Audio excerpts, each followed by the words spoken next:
All right, everybody, welcome back. We are on to round 3 left tackle prospects. We are now down to the guys who are a little less exciting or a little bit less of a sure thing, one of the two, maybe both, but still intriguing guys regardless, and guys that need to be talked about pretty seriously as we go through this draft process. So, our first guy is going to be Patrick Paul. Really interesting guy here. The thing that kind of defines him is that feels like he's improving a lot over the last couple years. Feels like he's come a long way, and he's a hard worker because he's fixing some of the issues with his game. So there's reason to believe that the issues in his game that are still there can get better. But there are also some things with him that seem intrinsic. Houston, 23, 6'7.5", 331 pounds. So he's a big dude, really big. That's like right tackle size all day. Massive arms, 36 and a quarter. Long arms, freakishly long. 9 and 3/8 inch hands. Combine testing was overall good. Good 40, decent 10-yard split, decent vert, pretty good 3-cone, really good bench press. So he's quick, fast, explosive, strong. He's got all these positive traits that you like in a left tackle. Big boards, Tankathon and Walter put him in the second. ESPN, CBS, PFF put him in the third. And the aggregate puts him in the early third. So he's approximately a third-round prospect, according to the experts. The improvement manifests pretty well in his numbers. PFF grade went up 5.5 points from 2022 to 2023. Went from 18 quarterback pressures to 9 quarterback pressures in 2023. So made clear strides as a player. Made clear strides as a prospect. So he's a big dude. That's the thing that stands out to you. He's much bigger than most of these left tackles, which does come with its own set of problems, but he's really good fundamentally in pass protection.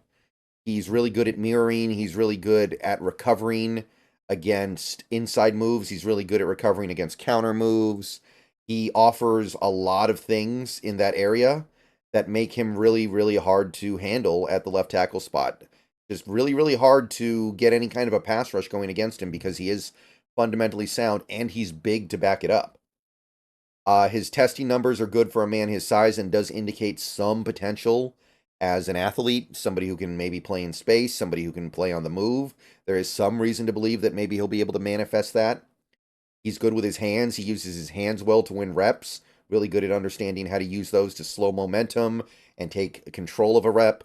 And he's, like I said, a guy who is clearly improving over time. Some of these things that he used to not be so good at, got better at over time. So, Patrick Paul, a lot of good things to say about him. However, he's top heavy, built a little bit oddly. I mean, he's 330 pounds. What do you expect? He's tall. How is he ever going to be great in space? He probably won't be, if we're being honest. He probably won't ever be great in space because he's just a little too big for it and a little too oddly built. So I don't know if he's ever going to be a great zone scheme fit. I don't know if he's ever going to be able to do the stuff on the move that you really desire from modern left tackles.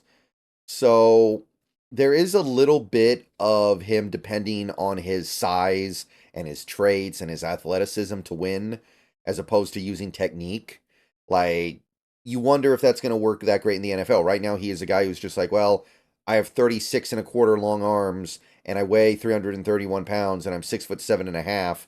So I'm just going to beat up on you because I have that big physical advantage on you. And what are you going to do about it? In the NFL, you got to use technique, and he's got to continue to advance in that area. I think he will because he's shown that he's a hard worker.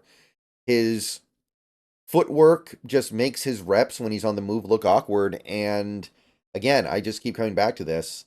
I don't know if it's going to get better. That might be an area where he cannot do anything because he's just big. There are guys who you can try to put in that spot over and over again. It's never going to look right, like a Damian Lewis. Never looked right with Damian Lewis. And Patrick Paul, probably a little better athlete than Damian Lewis, but it's probably never going to be clean, right? Maybe he can move quick in theory. Maybe he can run fast in a straight line. But in terms of like being able to hit targets on the move, it's just tough when you're this top heavy. Looks like you're always out of balance, like you're about to fall over. So he'll probably never be the kind of offensive lineman that you want your left tackle to be in the modern NFL because it's all about athleticism and agility. But At the same time, I kind of look at these traits. This size, this length, this testing. And I'm like, somebody's going to bite on that. And if you can figure it out and you can get him a little more under control and a little smoother, and like if you can squeeze that out of him some way, look at what you've got. So I'm kind of high on this because the potential's off the charts. I think that the potential here, even if it has a less than 50% chance of working out, has to boost him beyond initial anticipation. So if you trust your coaches to develop this guy, back end of the second round for me, I'm a little bit higher on him than most. I admit that it's a risk, but the draft is about risk, and I think back end of the second round is about where that risk starts to make sense to take. So I might be a little bit of a sucker, but worst case scenario, he'll still be a good player, just not good at everything. Okay, last guy who I think is likely to be a top 100 pick at the position is Kiran Amegadjie. We're just going to call him Kiran. He's a Yale guy. Yale. Not often you see a high pick from the Yale college football team. 23 years old when the season starts. 6'5", 323, so stoutly built. Long arms, 36 and an eighth. 9 and 5/8 hands. Most of the big boards put him in the third round area. The aggregate currently puts him in the fourth round, which is a little bit surprising to me. A lot of the smaller big boards must not like him very much. But I think Kieran's going to go in the third personally. I suspect he's going to go in the third, and I would be surprised if he wasn't gone in the top 100. The things holding Kieran back are clear, but I don't think they're going to hold him back to the degree that he goes in the fourth. Just my suspicion. He was good in 2022. Oh, I didn't mean to do that. Good. Allowed 5 QB hits all season. And then in 2023, he showed big improvement, but then he missed most of the year with an injury. Only played 234 snaps. But he was coming a long way. He was showing elite potential, and then his season got cut short. So he's clearly a good athlete. You can tell by watching him. He didn't test, but he's clearly a really good athlete. He's got massive arms. Like it looks even a little bit weirder on him than it does on Patrick Paul, because at least Patrick Paul is 6'7.5". Kieran has 36-inch arms, over 36-inch arms at 6'5". So really long arms, rockets out of his stance into contact, really good at getting out of his stance quickly, not allowing his guy to get the jump on him. Scheme flexible. I think you can put him into a zone scheme and the movement stuff is going to come to him totally fine. But you can also put him in gap and let him rely on his power and his ability to beat the man in front of him. And he can also offer some reps in that area. He's got a lot of power. He's got the ability to drive people off the ball. He's got the ability to stand up to a bull rusher. Firm latch. Once he gets on you, it's really hard to get him off you. He latches on really well as a blocker. And he's a guy with good reactive athleticism. And what that means is if you beat him, he's still going to find a way to get back into play. You can get inside of him, and he's still going to find a way to make sure you don't get to his quarterback. You can get around him, and he's going to be able to push you outside the top of the pocket. So he has recovery and reactive athleticism, and he plays with a very nasty edge. He plays with a lot of ferocity. Sometimes he does go a little too far with that nasty edge, I think.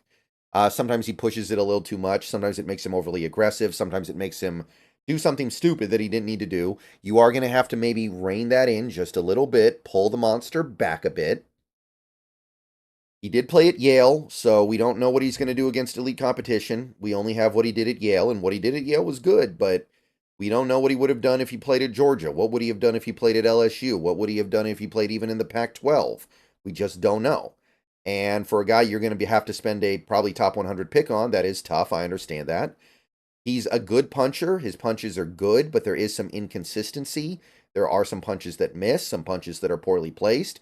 He's another guy who will do like the two-handed punch, I feel like, where it just puts you in a bad position if it doesn't land perfectly. And you don't want to be doing that in the NFL. Too many people are going to take advantage of it. And at the end of the day, he missed most of 2023. So he was probably on his way to being like a clear top 2 round, maybe even first round prospect in the draft, as long as you could get past the Yale part, and then he got hurt. So that's got to cool you off a little bit. He's clearly developmental because he missed all of last season. You're probably going to have to draft him and stash him for a year. Who knows if he's even going to be physically ready to go by the start of the year. And sometimes he gets out of balance a little bit. And again, that's attached, I think, to his over aggressive nature. Going to have to rein that back just a little bit, I think. But to me, he was clearly destined for the second round before he got hurt. Like the way he was playing, the way he was being graded, the way he looked, the way things were going, he was clearly headed to being a second round pick, but then he got hurt. So you might be able to get good value here in round 3 if you're patient. I'm pretty all over this one. In a vacuum, yes, I am all over Kiran Amegadjie. So Kiran, I don't know if I would be on him in the second round, but I would definitely take him in the third. And I would understand taking him in the second because that's where he was going. And then he got hurt. Now, with an injury comes a significant risk. So I acknowledge the possibility of it going badly. But I would definitely put an early third round grade on him personally. All right. See you guys later. Go Hawks. Let me know what you think down below. Couple more videos later today. We're going to go over some day 3 guys, which might be more interesting to Seahawks fans anyway, because not that we're likely to take a left tackle anywhere, but if we did, it'd probably be in day 3. All right. Go Hawks. See you guys later. Left tackle stuff. I know it's not the most interesting thing in the world as a Seahawks fan, but it's a good crop, and we got to be on top of it. See you guys later.